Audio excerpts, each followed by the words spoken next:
Josh? Can't hear. How's the Josh? Okay, fine. Very nice. So, thank you, team, for the very warm welcome. And I share a very special bond with this university and also the adjoining university, Aryabhatta College. I am a product of this university only. I did my graduation from here when Aryabhatta and Ramlal Aanand college used to be one single college, and they used to be they used to run morning and evening batches. So I did my graduation from now called Aryabhatta College in Business Economics Honors. And primarily the reason for taking this college was that my dad used to be the guest lecturer in the geology department of RLA College. So, the roots that date back to over a decade now. I graduated in 2011 from here. And, every year I have been invited for the events. I have been meeting my professors, and it's very nice to be connected and be back to the roots from where you got started. Now, keeping it short, before getting started with today's topic, I just wanted to know or have an understanding of the kind of courses that you all are doing at the moment, if I can get some heads up on that. BMS, very nice. What about others? How many for BMS? Okay, couple of people. Very nice. What about others? BCom honors, very nice. What about others? Yes. Yes. Statistics, very nice. What about others? Computer science, very good. What more?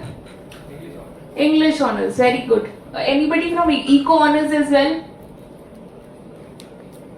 Okay, no one. So I think largely it's a combination of these courses, and I think then this session is going to be pretty relevant for all of you, because I have tried to put together things both from the point of view of how can one pursue their career in the space of social entrepreneurship, and also how can one get started, particularly if you are trying to get started with your own social enterprise. So we'll try to keep the session interactive. I would want you to move to the next slide. So when we talk about social entrepreneurship, it's more about overcoming your fears, okay? Navigating the next, because you are navigating generally a domain which is through your passion. You see some problems in and around you, and largely it is a road node or to solve that kind of problem. Social entrepreneurship is also about building something, okay? It starts with you have a problem, okay? And how would you like to solve it? So there may be a lot of problems in and around you. Enactus RLA is also doing, a project on pottery, and also it is also contributing to the environment. It used to convert plastic caps into jewelry. That was one of the projects that I got an opportunity to judge with. So largely speaking, you identified a given problem, and around those problems you decided to build something, okay? And that's how you get started with any of your idea to begin with.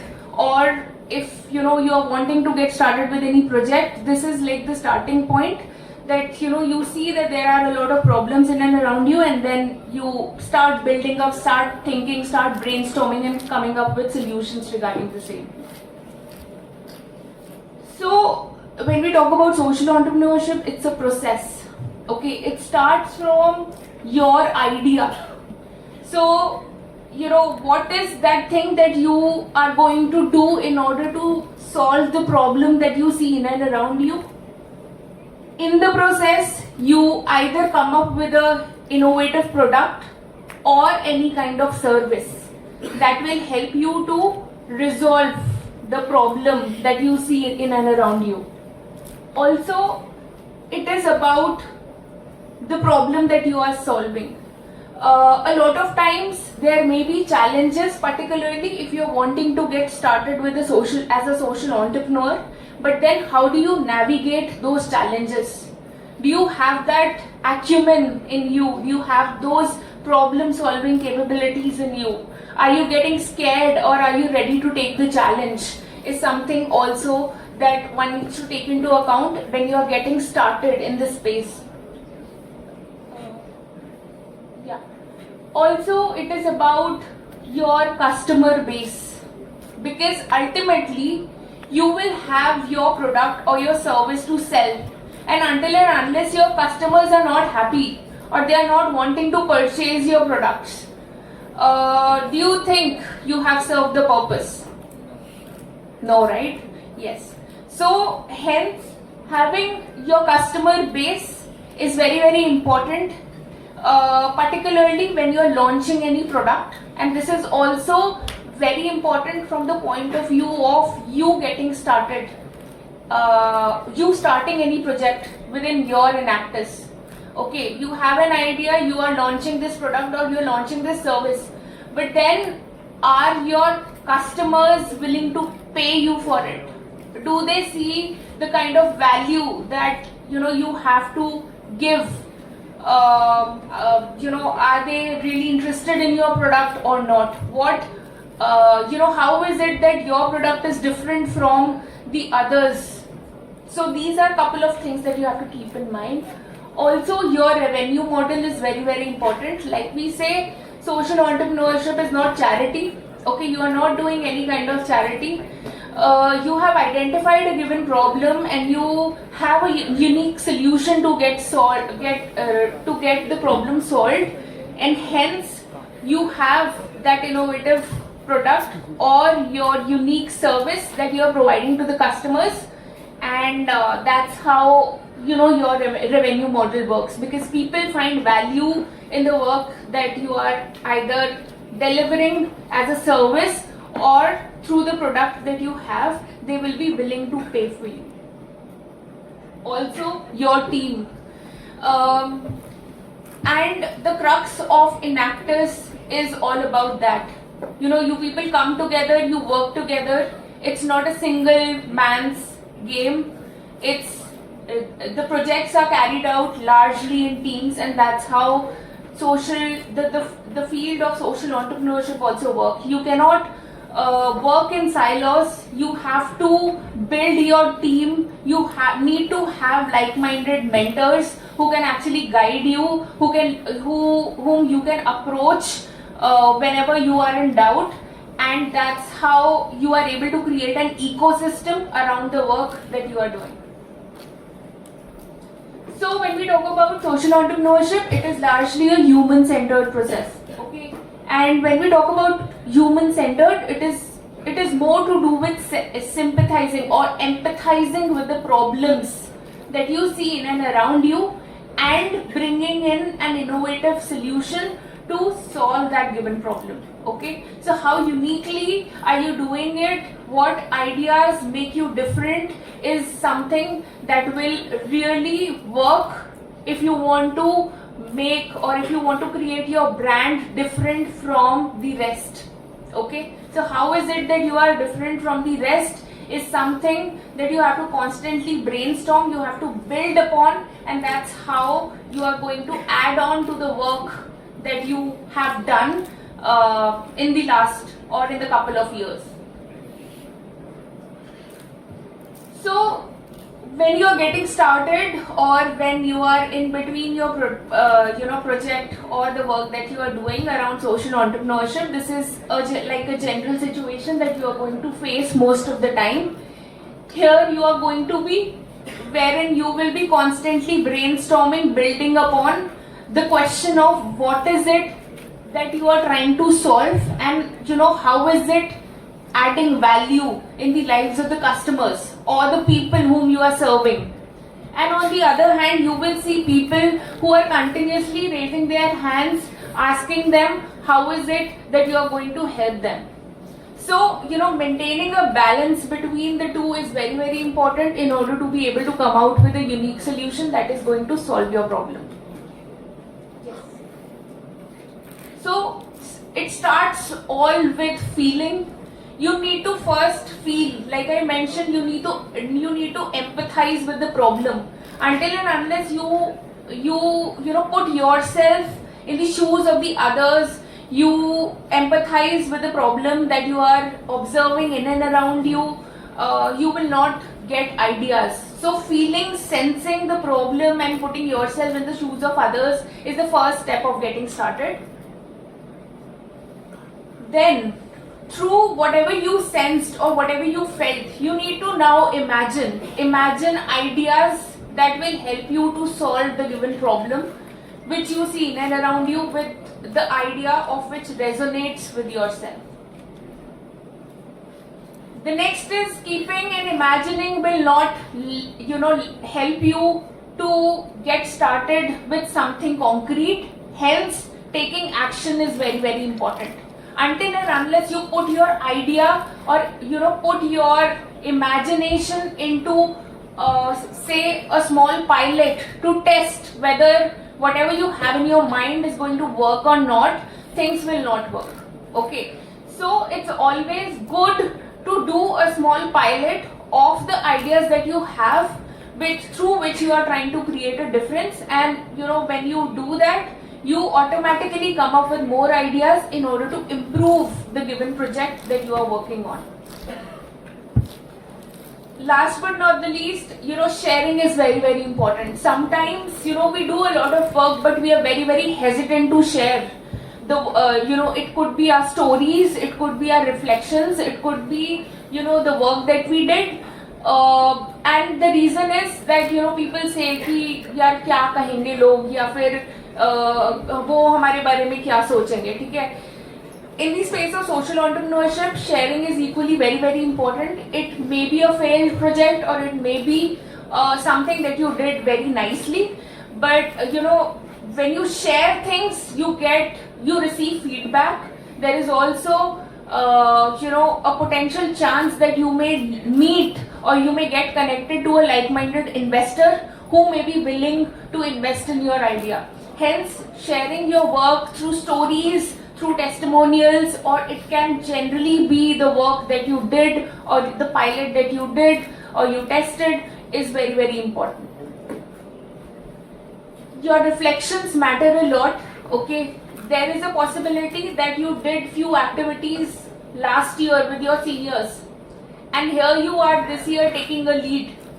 So what are your reflection points from the things that you did last year, and how are you willing to add on or build on to the work that you did last year, so that you are able to further scale up the activities or the change that you are trying to bring about, is something that you have to constantly think over. Because until and unless you reflect, there is a high likely chance that you will remain in the position where you were last year. There will be no add-on, there will be no scaling up, there will be no further innovation, and you will simply be repeating what you did last year. So that should not happen. So basically, reflection through reflection, when you reflect what went well last year, what could be improved through the last year's learning, then only you come up with more ideas which help you to actually build upon the work that you have done in your previous years. So that's how I also got started with my social enterprise, and it was in the year 2020 when I officially got started and secured seed funding for my venture. And it was about empowering the youth that came from the underprivileged sections of the society. And over the last 4 years, I have been building upon my work in the space of skill development. Yes, next. We can move to the next slide. Right, yes. So in the year 2020, we had launched a pilot project which was on youth employability, wherein we empowered the children who came from the slum communities, the underprivileged section of the society. We used to link them to the retail chains in and around Delhi NCR. And particularly if I talk about the progress done of the last 3 years, the the frontline workforce in the Starbucks, all the outlets of Starbucks that you see at present are all my students. So that is like the kind of impact that we can see through the work that we do. When COVID hit, we were largely operational in the offline mode. When COVID hit, we had to switch to an online mode. Also find alternative revenue model, because like I mentioned, social entrepreneurship is not charity. We are working with communities, we are adding value, but then that everything comes with a strong revenue model. So when COVID hit, we launched another upskilling program, because that was the need of the hour, that was the problem that we had identified. And along with the upskilling of the underprivileged section, we were also taking workshop sessions with the corporate employees. These were mostly the experiential learning session, because that was the need of the hour during that time. In 2022, when COVID had actually devastated almost everything and had an impact, very, very strong impact at the communities, we were approached by a lot of organizations, particularly the grassroots organizations, and we provided our services to handhold and build capacities of the staff workers. Also during this time, we got an opportunity to collaborate with the Uttar Pradesh government under their Mission Shakti program, which was to empower and build policy knowledge to the women who were working in factories of Delhi NCR. In 2023, largely learning from the insights of COVID, wherein we saw how unsustainable the cities had become, particularly for the underprivileged sections of the society. People were migrating back to the village. We felt that there was a necessity to empower the village communities more, so that they become self-sufficient. So this was the full-fledged work that we started with the rural women of Haryana region in collaboration with BML Munjal University, and this project is still going on. We have further expanded our operations to Rajasthan region as well, wherein we are working with the rural women. We are helping them get started with their own micro enterprise. So far we have trained over 350 women, rural women, out of which 200 plus have got started with their own small enterprise, and they are earning a sustainable revenue through the small work that they are doing, be it of pickle making, be it of papad making, be it of handmade items. They are earning between 4,000 to 50,000 per month through the work that they are doing, and many of them have also achieved, they have got state and national level awards as well. Their interviews have been covered by the ministry and officials.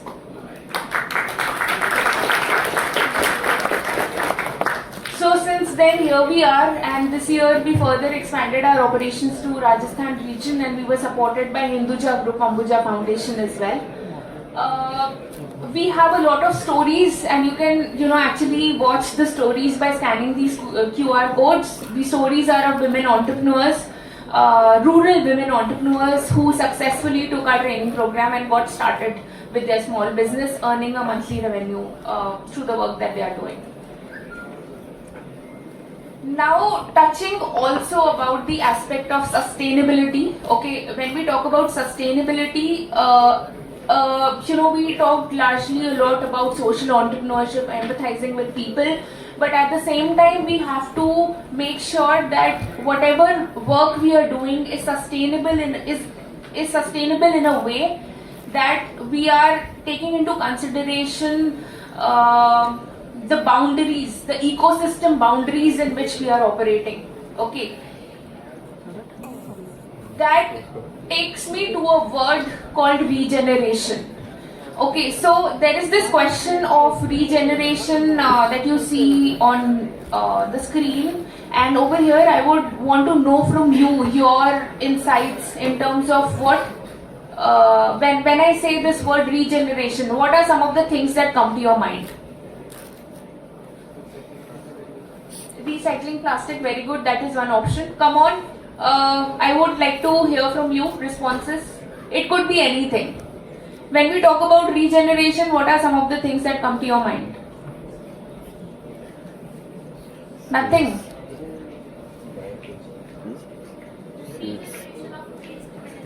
Waste management, very good. Yes, that is one thing. What more? Anybody from the second row?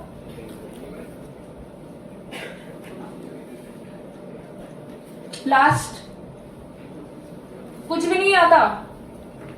कुछ तो आता होगा, कुछ भी हो सकता है. मैंने सिर्फ वर्ड लिखा है. Yes, any, yes. So, ma'am, regeneration means reusing something or generating another product out of a used product. Yes, very good. Yes, that is also true. What more? We'll take couple of responses more and I would want you to interact. Yes. First row, last row, second row. You are left. What are some of the things that come to your mind? It could be anything. It need not be related to your textbook, something, or anything that you are doing. It could be anything. Regeneration of ideas, very good. Anyone else? We can take one more. If anyone would. Natural resources, very good. Alright. So, this is the picture that comes to my mind, and largely, in my free time, I am with the nature, and that is largely derived from the fact that I have seen my dad, who's a climate scientist, be in the nature, go on fields, work on ground. So when I talk about regeneration, it is largely to do with your environment, your surroundings, and also, how can you be with the nature and not work against nature. Now, another image that you can see or expect over here is the before and the after image. Okay. So before, so many years back, when we talk about our ecosystem, when we talk about Mother Nature, it was actually worshipped. And now we have entered into the situation wherein people are, or the people have to wear masks. And COVID was one of the major alarming situation which each one of us saw. That really should make each one of us question in terms of, are we really moving in the right direction or not? Is this the kind of environment which we would like to see in the years ahead or not? And why we are touching upon this aspect is because it is all connected. Okay, you work within a given ecosystem, and you have your own body, mind and soul. Until and unless there is a coherence between these three things, there is a high likely chance that your system is not going to perform in the best possible way. And hence, it is very important that we work within the boundaries of our ecosystem than going against it. So, usually if you are getting started, you should take insights from the nature. Like I mentioned, it is your ecological boundaries that you have to work within. Also, take insights from the business, the business work that you are doing within the given boundaries, and then dive deeper to evolve or maybe to build upon the project or the work that you are doing. And this takes me to a very, very important topic around which you are going to see all the jobs coming up in the next couple of years. And this domain is the domain of ESG, where E stands for environment, S stands for social, and G stands for governance. And in fact, all the projects that even you are doing within your Enactus needs to have a very, very strong component of ESG imbibed into it. You need to think through the angle of environment. Are you making a difference to the environment through the project that you are doing? Is your work benefiting the communities or the societies whom you are working with? Are you doing it in a transparent way? Do you have proper reporting of the same? Is what governance aspect talks about. Last but not the least, the SDGs, which are very, very important. The 2030 agenda of United Nations talks about the 17 goals, and your work largely should revolve around these domains in terms of how is it that you are making a difference. So I would like to end my presentation by this famous quote by Mahatma Gandhi, wherein he said, "Be the change you want to see in this world." And it is your individual actions that are actually going to make a difference. So I'm happy to connect with all of you in case you would like to delve deeper into the space of social entrepreneurship and sustainability. And thank you so much for listening to me.